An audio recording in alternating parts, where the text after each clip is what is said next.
ఓం శ్రీ మహాసరస్వత్యై నమః. శ్రీమాత్రే నమః. యా దేవీ సర్వభూతేషు విద్యారూపేణ సంస్థిత. విప్రా టీవీ ప్రేక్షకులందరికీ స్వాగతం. ఈనాడు చెప్పబోయే అంశాన్ని ప్రతి ఒక్కరూ తప్పకుండా చూడవలసిందే. వసంత పంచమి రాబోతుంది. వసంత పంచమి నాడు చిన్న ఆచరణతో జ్ఞానానికి బుద్ధికి అధిదేవత అయిన సరస్వతి అమ్మవారి అనుగ్రహం పొందడం ఎలా?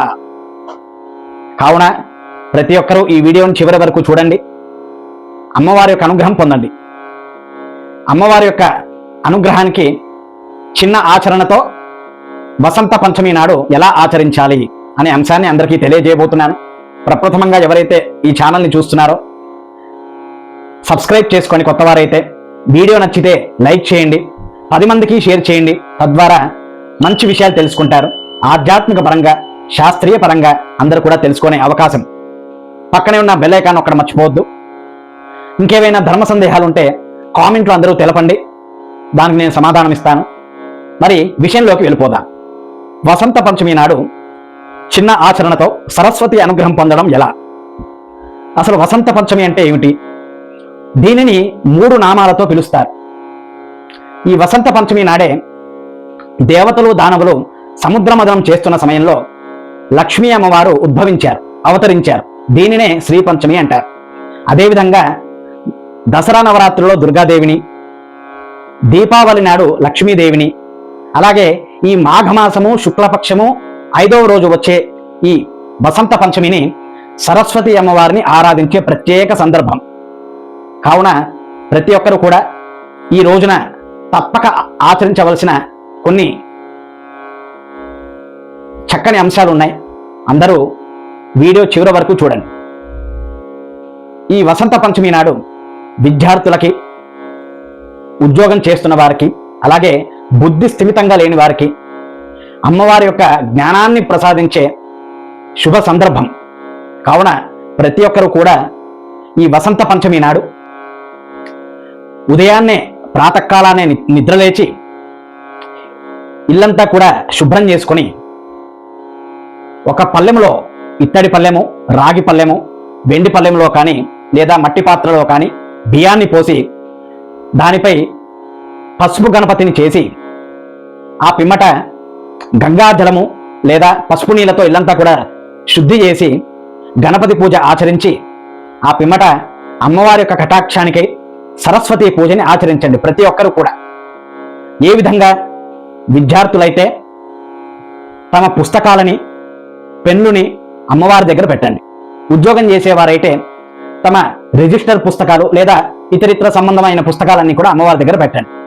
పెట్టి గణపతి పూజ చేశాక అమ్మవారి యొక్క చిత్రపటం అనగా ఫోటో కానీ విగ్రహం కానీ ఉంటే అమ్మవారిని అలంకరించి పూలమాల వేసి బొట్టు పెట్టి అమ్మవారిని ధ్యానంతో అందులో ఆవాహన చేసి, అనగా ఓం ఐం సరస్వత్యై నమః అని అమ్మవారిని ధ్యానం చేసుకొని ఆ పుస్తకం పైన ఒక తమలపాకు పెట్టి దానిపై అమ్మవారి యొక్క నామాన్ని లేదా అష్టోత్తర శతనామంతో మన మనస్సుని అమ్మవారిపై లగ్నం చేసి ఆ సమయంలో ఎటువంటి ఆలోచన చేయకుండా నిష్కల్మషంగా అమ్మవారి యొక్క నామాన్ని కుంకుమతో అర్చించండి.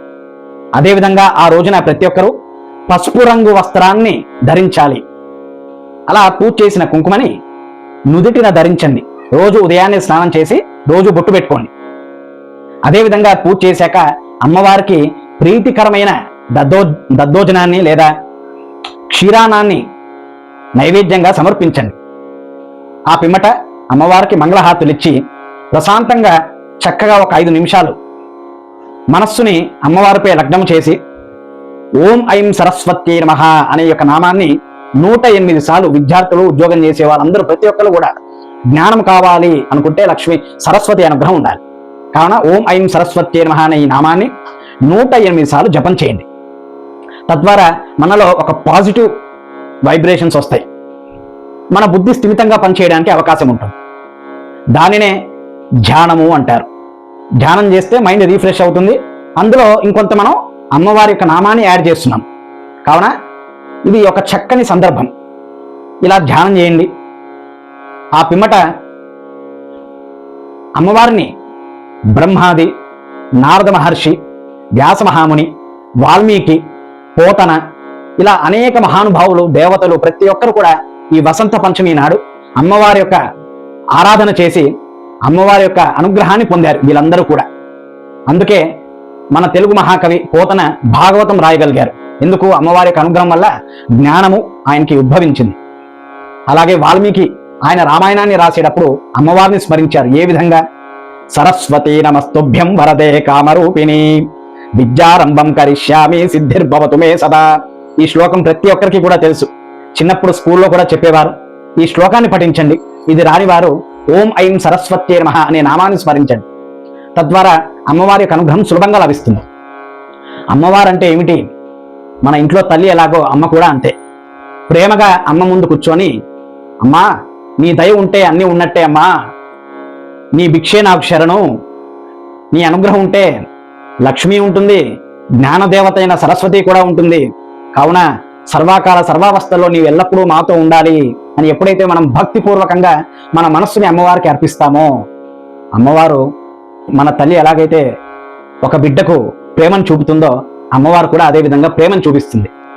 కావున ఈ వసంత పంచమి నాడు ప్రతి ఒక్కరు తెలుసుకున్నారు కదా, ఈ విధంగా ఆచరించండి, సరస్వతి అనుగ్రహాన్ని పొందండి. ప్రతి ఒక్కరు కూడా వీడియో నచ్చితే లైక్ చేయండి, సబ్స్క్రైబ్ చేయండి, 10 మందికి షేర్ చేయండి. పక్కనే ఉన్న బెల్ ఐకాన్ అక్కడ మర్చిపోవద్దు. మరొకని చక్కని వీడియోతో మళ్ళీ కలుద్దాం. ఇంకేమైనా సందేహాలు ఉంటే నాకు కామెంట్లో తెలియజేయండి. అందరికీ కూడా వసంత పంచమి శుభాకాంక్షలు తెలుపుతూ, సరస్వతి అనుగ్రహం ఉండాలని కోరుకుంటూ, వేద ఆశీర్వచనం తెలుపుతూ, ఓం ప్రణో దేవి సరస్వతి వాజేభిర్వాజినీవతి ధీనామ విత్రయవతు. శ్రీ సరస్వతి అనుగ్రహ కటాక్ష ఫల సిద్ధిరస్తు. సమస్త సన్మంగళాని భవంతు. ఇది మహాంతోనుగృహంతు. తథాస్తు. శ్రీమాత్రే నమః. శుభం భూయాత్.